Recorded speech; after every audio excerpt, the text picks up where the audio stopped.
大家好，我是坦平叔，带大家真正的中国。今天是2024年11月29号，这一期咱们继续胡聊胡适、胡指、胡 A 还有胡一进老师今天胡适突然来了个大反攻这个走势给人感觉好像牛又来了。为什么呢？这第一个今天是亚太股市全线走弱，所以相比较之下，显得 A 股这个上涨难能可贵，叫特立独行。截至收盘上证涨了 0.93%， 深成指涨 1.72%， 创业板是涨了 2.5%， 上涨的家数4290家，也基本上是个普涨的格局。下跌家数只有931家。最主要的是成交额 1.75万亿，就是比昨天或者比前一周都明显的放量，给人感觉是放量上涨。但是遗憾的是什么呢？就上面收了一个上影线，那也就是说涨到一定地步很多人就跑了，抛压太重所以它又回来了。但不管怎么说这个对金融消费者来说那都是好事总之涨了，有很多冷门股也趁机上涨。那这次反弹到底为什么呢？是走牛还是反弹？实际上大家恐怕都知道了吧，小作文已经出来了，主要是12月有一个重要的会议，也是要对明年定调。那现在炒的是会议预期，关于这个会议有可能出台什么政策，大政方针有没有变化，小作文传的很多，这个也符合咱们的预期所以从10月份咱们就一直说对吧？随着这个小作文，随着各种会的召开，这个胡适一定是要震荡。这个胡适变盘的点呢，大概在12月中上旬，大家就要注意了。迟的话到12月底，往上变还是往下变，我想仁者见仁智者见智。还有一个因素导致今天的反弹，那就是小作文，就是路透社说政策发力叠加贸易商抢出口，中国11月官方制造业 PMI 升至 50.2， 也就是说因为特朗普要上台，肯定是要加关税，那么中国和美国的贸易商这个时候就在抢出口，在加关税之前赶紧能买多少买多少，所以这特朗普上台之前，这个贸易额出口额说不定还在上涨，加上政策发力。但是我想告诉大家的是，这些都不是股市能不能走好的根本原因，对吧？股市想走好的根本原因咱们说的太多了，其中咱们一直说散户太多也是胡适不能走牛的主要原因之一。这3年来我一直这观点，胡适要想走牛，散户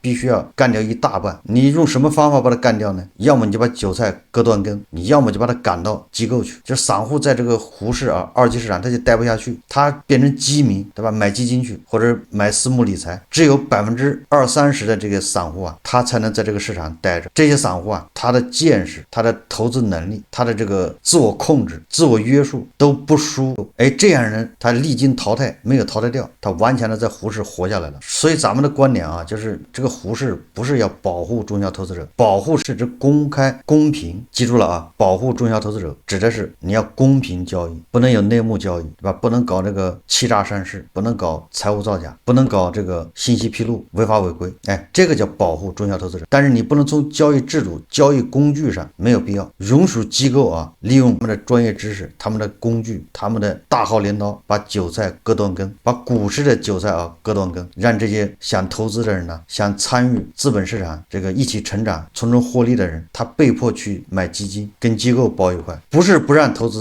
这个大家记住了，就是不提倡散户直接进胡适。你看今天在这个2024搜狐财经年度论坛上，很多专家就谈到了散户。首先是这个几位专家在台上，这个胡一进老师也参加了这个年度论坛，他也发了个微博，他坐在台下，然后跟台上的这些嘉宾互动的时候胡一进承认自己解套了，然后大家看视频老胡确实解套了，被套过解了，这就是经历。祝贺股市有句老话没被套牢的股民不是真正的股民。我相信老胡已经成为合格股民了，所以想当股民你要考虑好，你得套牢时候能挺得住。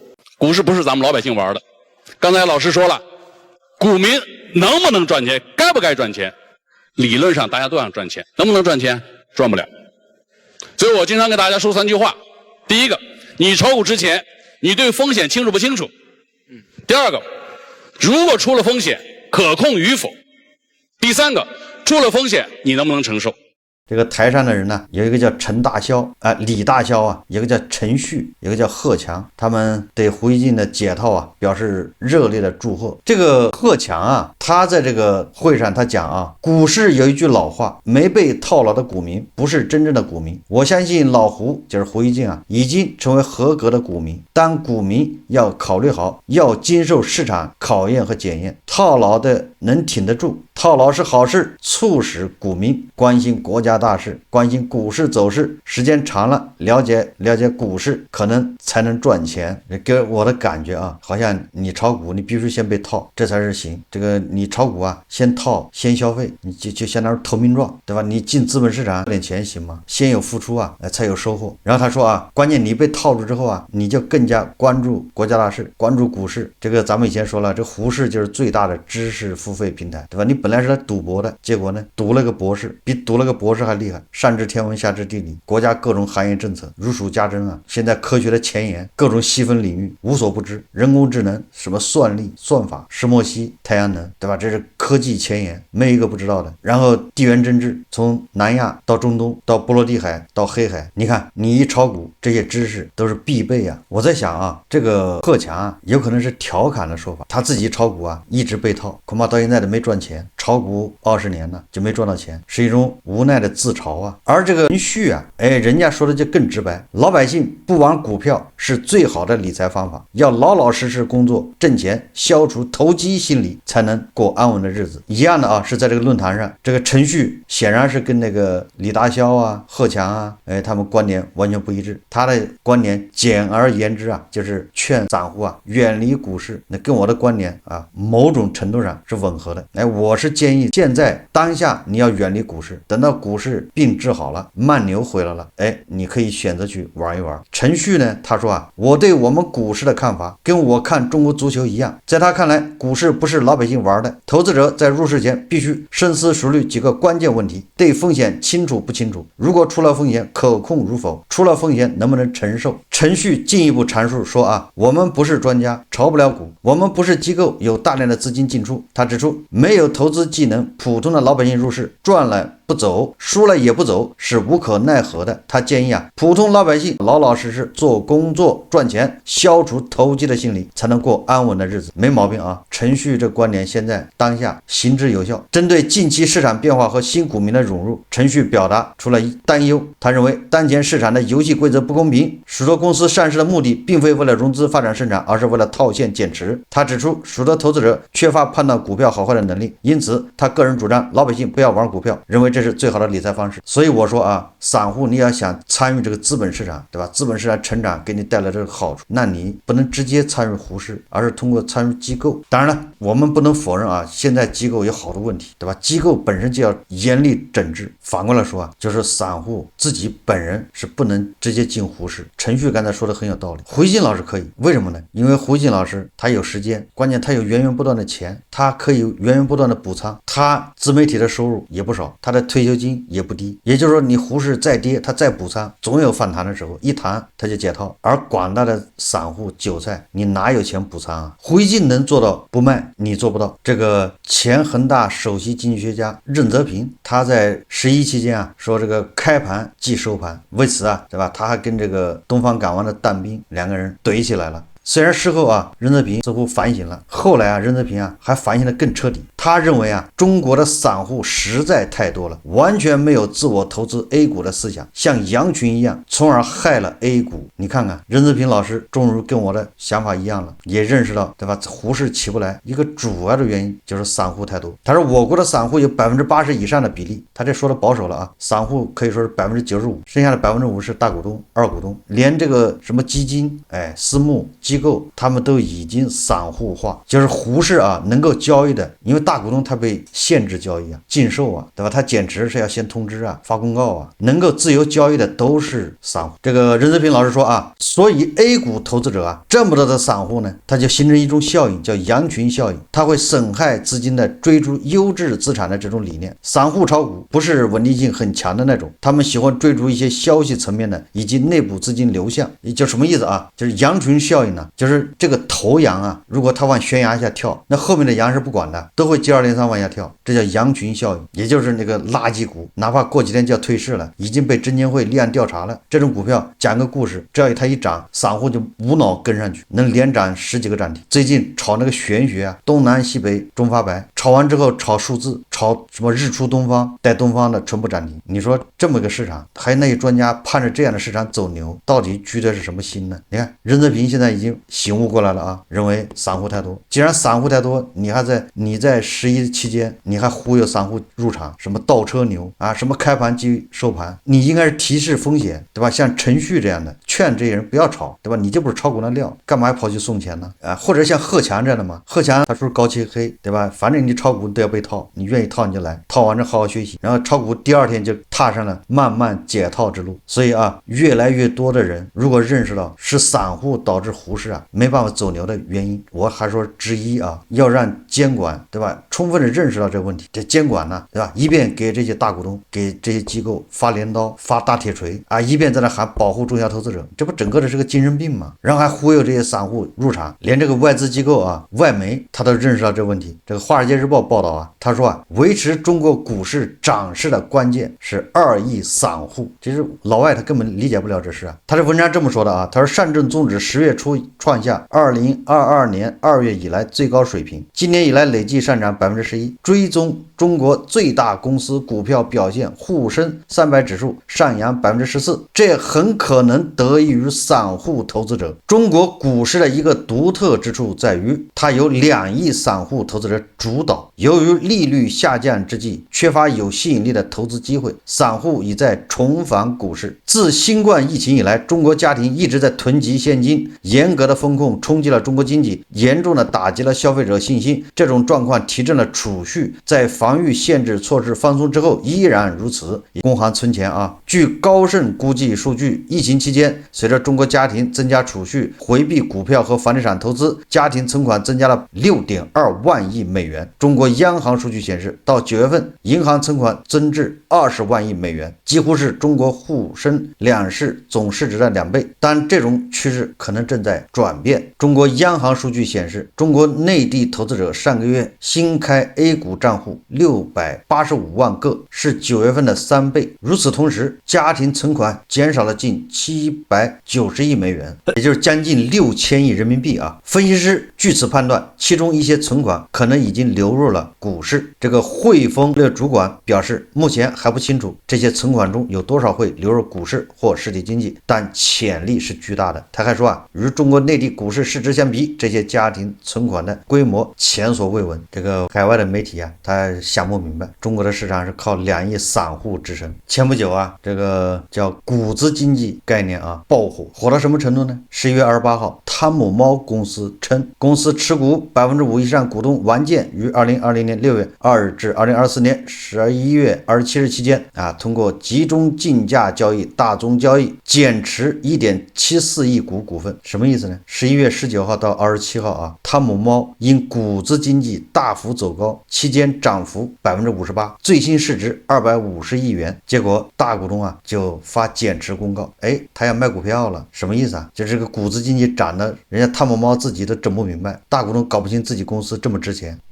短短时间暴涨58%呀！他这个时候不减持，什么时候减持啊？对吧？你们既然这么喜欢，那我把股票卖给你们，没毛病吧？这些都是这些散户啊，在这个游资的带领下，就这么无脑的炒的人家大股东都害怕，都是先走为上，对吧？既然你们看好，把公司让给你吧。汤姆猫，对吧？老板抓住时机啊，这个村上就没这个店了。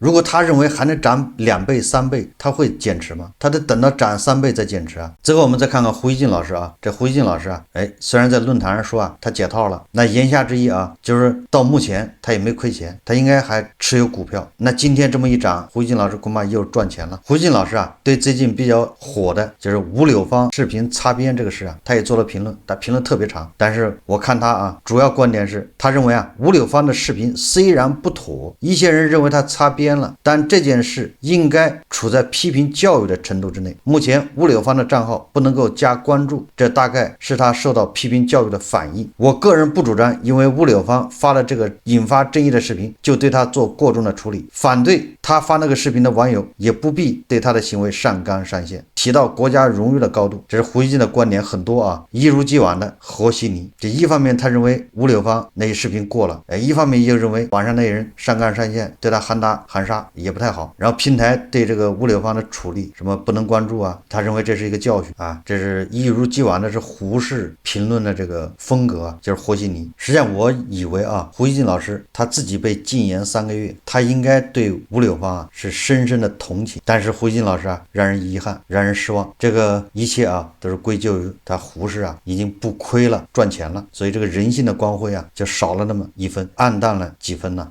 胡锡进老师认为他禁言3个月，那是对他的批评教育，这就是斯德哥尔摩综合症，这就是自甘当奴才。那你有什么办法？但是你自己愿意当奴才，你不能要求别人当奴才，对吧？自己当奴才那是你的自由啊，你的权利。最后我们再看一看啊，维欧老师，这个维欧老师今天晚上流露出一个视频啊，让我还是大吃一惊的。他这个视频啊是关于中国公知，关于什么1450，关于什么美国的16亿，大家看视频啊。我觉得你这个问题提得非常好。现在坦率的说，就是一方面我们互联网发展成就巨大，实际上这个最大的这个用户，然后最活跃的各种各样的社交网站，那个某种意义上的我们在互联网形成了这个言论自由和结社自由啊，但是有意思的是，就是有一个问题，我公开也讲过，就西方针对中国，它是非常明确的，它是在打仗，它是在进行意识形态的渗透，它叫认知战或者舆论战，它非常清楚对手在哪里，目标在哪里，盟友在哪里，盟军在哪里，主要战场在哪里，非常清楚。包括台湾的1450，天天在我们互联网上兴风作浪，我们一看就看出来了。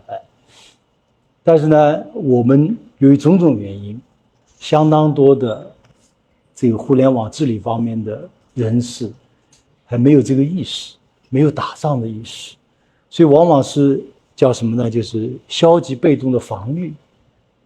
比方碰到一个这个问题说啊，我们叫3天现象嘛。第一天，这个西方或者是亲西方的公知造成一个舆情事件，第二天正能量就起来战斗了，民间的自发的。第3天呢，这个词屏蔽，不能讨论了。实际上这个3天现象我们要解决它。就是我觉得现在的以我无论大数据我接触的年轻，就你们00后、90后、95后，总体上应该放心的让他们去打仗去。随便他们，我就说，就我经常讲，只要自信，怎么说都可以。是民间的言论嘛，你管他这么多干什么？要这么多政治正确干什么呢？好在就是我们现在，一个是我们有个观察者网，希望你们有空也看一看，是我们参与创建的。我们要求就要能打仗，非常明确的，第一时间发生。